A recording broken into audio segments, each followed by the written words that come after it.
everyone, it's Susie de Jong and welcome. Thank you so much for joining my second part of my masterclass on smashing 10 of the biggest blocks that are keeping us stuck. So this is part 2, and for those of you who didn't see part 1, I'm going through a couple each session because it would just be too long to bore you with all of this at once. So why am I doing this? A lot of the things that I'm talking about are things that I've personally gone through myself and had to deal with. And I realised that with that, I wanted to share the lessons that I'd learned, just to, in case there was someone out there, maybe just one person that I can help, that can hear something today that will make a positive impact on their life. So that is the reason why I am doing this, and I don't want to come across as though I know everything and I'm preaching at you. All I'm doing is simply sharing some of the lessons that I've learnt. Another reason, and this is a huge one, life has a way of throwing the same lessons at you until you learn from them. So instead of beating our head up against a wall, isn't it better to know these things so that we can realise them and deal with them and move through them? So that is what I'm all about. And I'd love you to hang around till the end of the session. I'll go for about 20 minutes.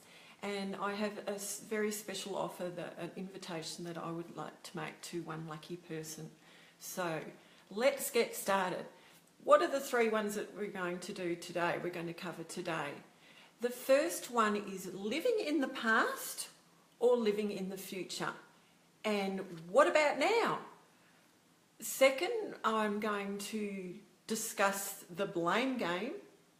And the third one was negative self-talk. So they're 3 on the list of 10 that I came up with personally. So let's get started. And I have to put my glasses on because I can't see. So, living in the past or living in the future, why aren't we living in the now? There's a beautiful quote that I've read, and some of you may have heard, by an ancient Chinese philosopher called Lao Tzu.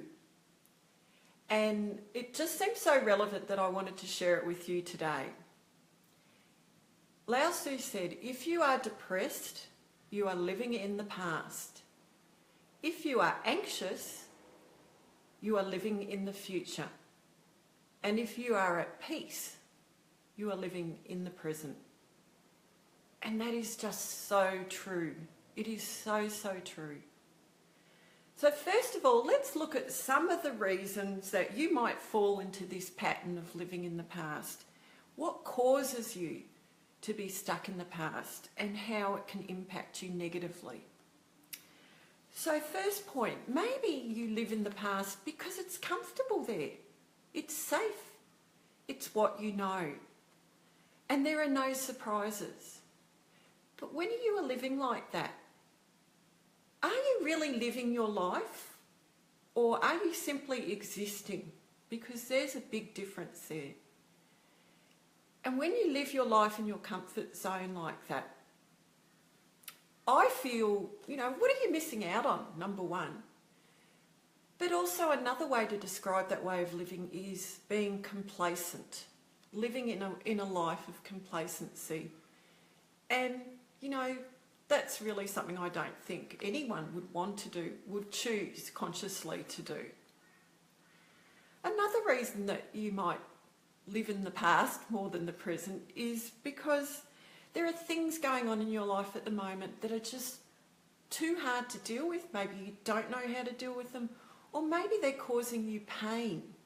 So you're avoiding them by sticking your head in the past.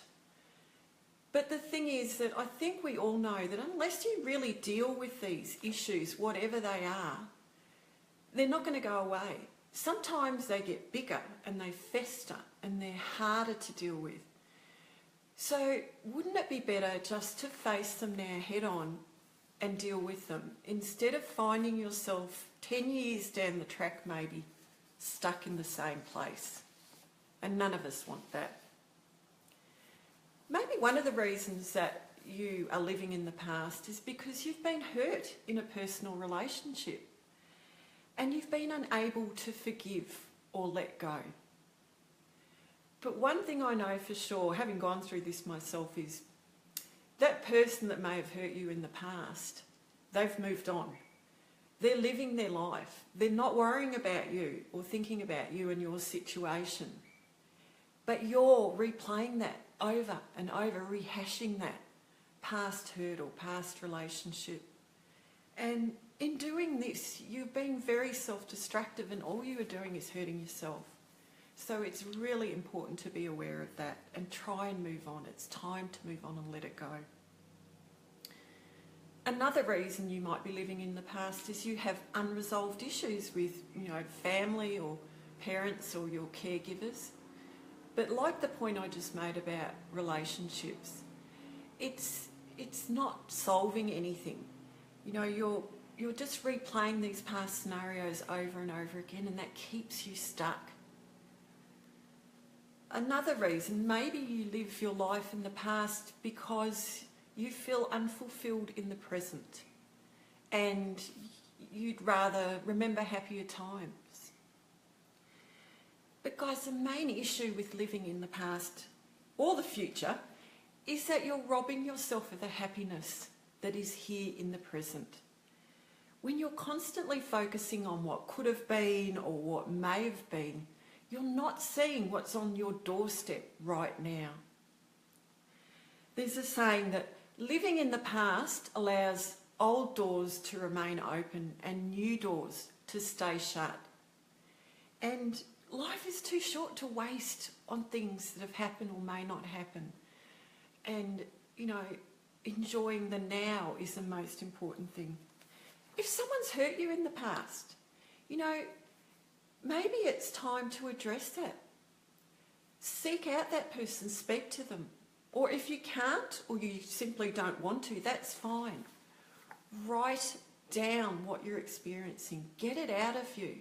You might want to send it to them. You might want to just keep it. You might want to burn it, whatever. But I can tell you that once you get this stuff out of you, this toxic thing that's eating into you internally, it is such a relief. And from there, the next step is peace and being at peace with yourself. So we've discussed about the why we live in the past and the things that it can cause. So how do we move on? Well, it comes down to one word, and that word is choice. We choose. We make a conscious choice. We put that book of the past up on the shelf. We can read certain passages of it from time to time, and that's fine.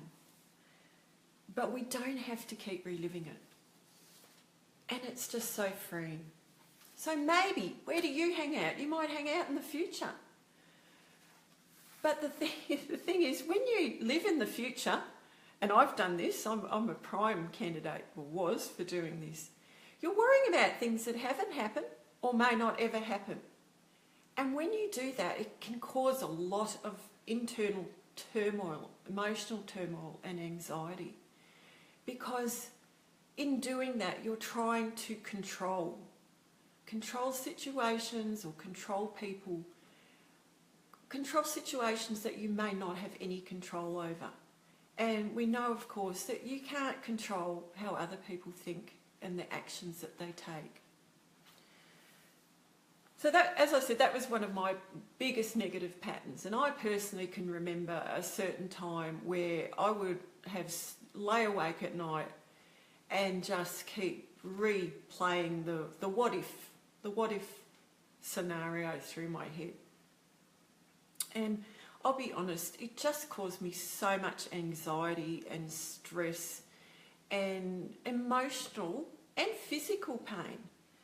And it just got to the point where I just had to say, I can't do this anymore, enough. I had to make a conscious choice. And of course I still do this from time to time, but not to the extent that I used to do. So yes, it's good to have future goals, absolutely. But the key is to enjoy the journey and enjoy the now and love the stage that you're currently in. There will always be challenges coming up. And once you get past those challenges, there'll be more challenges. But once you achieve it, the key is to focus on what you have now and to celebrate the things that you've achieved. And give yourself a pat on the back. Be kind to yourself. We're way too hard on ourselves. The next negative belief or block is the blame game. Now, if anyone says they've never done this, they've never blamed other people for their situations in life, I wouldn't believe you, because we've all done it at some point in our lives. You may currently still be doing it. But blaming others is a real double-edged sword. Now, why do I say that? Because blaming others is not only not taking responsibility for our actions and roles in a situation, but it's also when we fall into the victim role. And that's not a nice role to be in. When you might say to me, well, I am not totally responsible for everything that happens in my life. And I absolutely agree, you're not. But you are responsible for the way you react and deal with the situation. And this is the thing, if we don't acknowledge these negative patterns that we have, we stay stuck and we deny ourselves the happiness that we should all have, that we are all entitled to. And who wants to do that? Another person that I love to read is Deepak Chopra. And he states, when you blame and criticise others, you are avoiding some truth about yourself. So maybe you're using blame as a defence mechanism, because projecting the blame onto someone else can help you preserve your sense of self-esteem by avoiding taking a really good look at where you may be at fault or some of your possible flaws or failings. And because if we do that, that means we're accepting responsibility, and that can bring up a lot of emotional stuff like guilt. And I don't know about you, but to me, having guilt or shame are some of the worst emotions that I can experience. Blame is also a great tool when you are in attack mode. It's a way to lash out and hurt someone who may have hurt you. But doing that's just a really destructive conflict resolution method, because there are no winners when we do this on either side. Maybe you are blaming others because you are really unhappy in your current life in some way. And sometimes it's simply easier to blame someone else for where we are in life than, move forward, because it can be too overwhelming and it can be scaring and it can cause pain. But remember, if nothing changes, nothing changes. There's always got to be action in our choices. And you don't want to remain stuck in the blame game, because habitual blaming over time just builds up resentment and bitterness and powerlessness. So how can we change this destructive pattern? It's one thing talking about it, but what can we actually do to get out of this pattern? So the first thing I would suggest, like I normally do, is take a good, honest, hard look at where you may be blaming others for situations in your life. And honestly ask yourself the question, is it true? Now, that might seem terribly simplistic, but it's amazing the stories that we can feed ourselves and we start to believe them after a while. So this is a really powerful tool. Is it really true? Is it that person's fault for what I'm experiencing, or am I not taking responsibility in some way? And that simple question can be so freeing. It is a really freeing process. Secondly, admit you're human. We all stuff up. None of us are perfect, least of all me. And believe me, people will think much more of you for standing up and accepting responsibility than they will be for you putting the blame elsewhere than yourself. And finally, holding on to blame for things that happened to you in the past can keep you stuck and they cause you pain. So what do you need to do? You need to use the F word and forgive. And you might think you can never do that. And I totally understand, because I had a particular situation in my life where I absolutely felt I could not do that. But believe me, once you let go of that, it just clears up this beautiful state of peace inside you. It frees up space for you to move on. So let me share with you my own personal experience with this situation. Many years ago, my ex-husband walked out with no notice and left me with a 5-week-old baby and lots of debt. And then I found out he actually left me for someone else.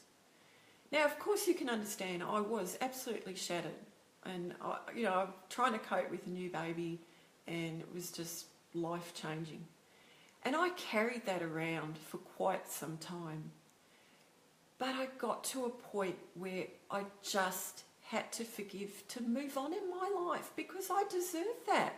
I didn't deserve to give someone the power to keep me stuck where I was in pain. So yes, I made a conscious decision to forgive. Doesn't mean that I forgot, but I gave myself the best gift I could, and I forgave so I could move on and enjoy my life again. So the final negative self-belief or block that I wanted to talk to you about today is negative self-talk. Now, this is by far, overcoming this block is the most loving thing you can do for yourself. It's a huge hurdle to overcome.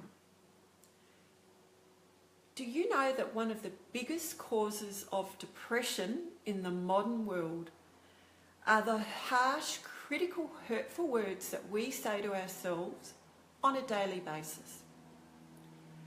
Why is that? Because your mind believes absolutely everything that you tell it.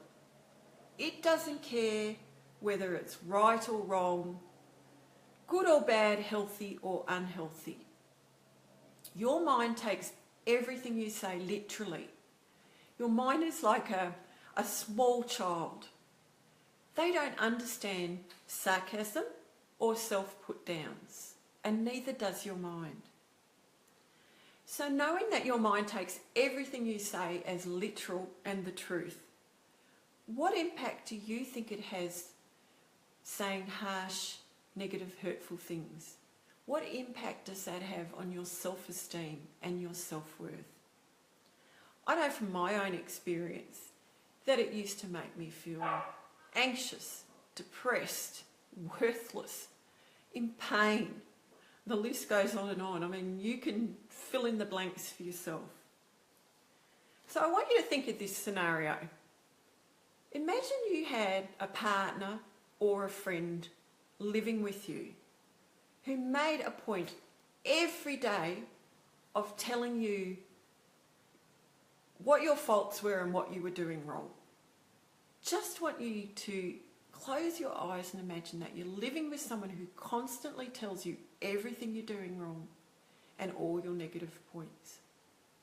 I don't know about you, but I'd be kicking that person to the curb pretty quickly. But the fact is that you do this to yourself nearly every day. Well, most people do, until they're aware of it. Don't use negative words to describe yourself. I'm so passionate about this. You are not a big fat pig with legs the size of tree trunks. And I don't want to ever hear anyone say that to themselves ever again. And promise me you don't do that. Stop punishing yourself. Remember, the most important words that you will ever hear are the words that you say to yourself and you believe. So, if your mind believes everything that you tell it, the most beneficial thing that you can do is tell your mind what you want to hear, not what you don't want to hear. So let me give you an example.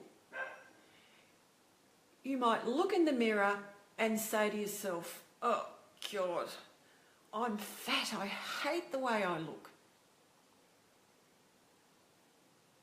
But you can change that round by rephrasing it and using less emotive and negative language. You might say, "I'm not yet the shape and size that I want to be, but I'm working towards a healthy weight."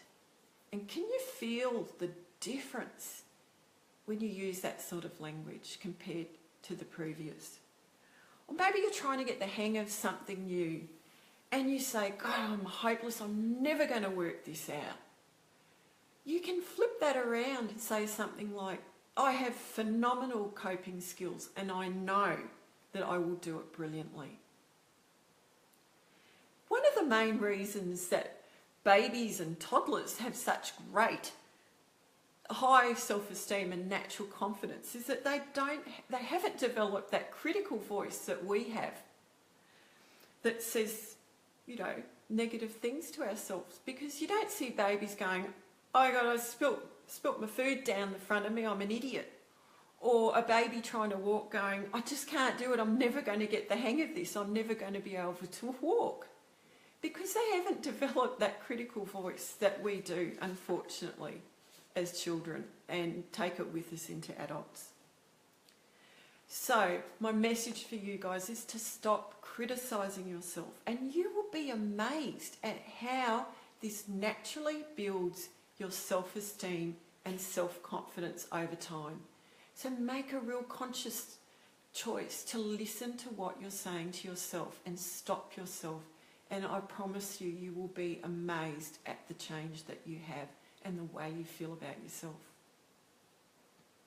So this is the sort of work that I do with my clients, because it's really important for you to move forward in your goals in your life, to look at the different things that might be holding you back, because until you recognise them and work through them and move through them, it's really hard to get unstuck and move towards that wonderful life that you deserve. So what I'd love you to do is share this video, as I said at the beginning of the video, if you think that there's someone who might benefit from it, or put a comment or like below. And remember, you are a masterpiece in progress. We all deserve that. And as I mentioned also at the beginning of my video, what I would love to do is to offer a complimentary breakthrough session to someone. You really need to be a person who's ready to commit and make changes.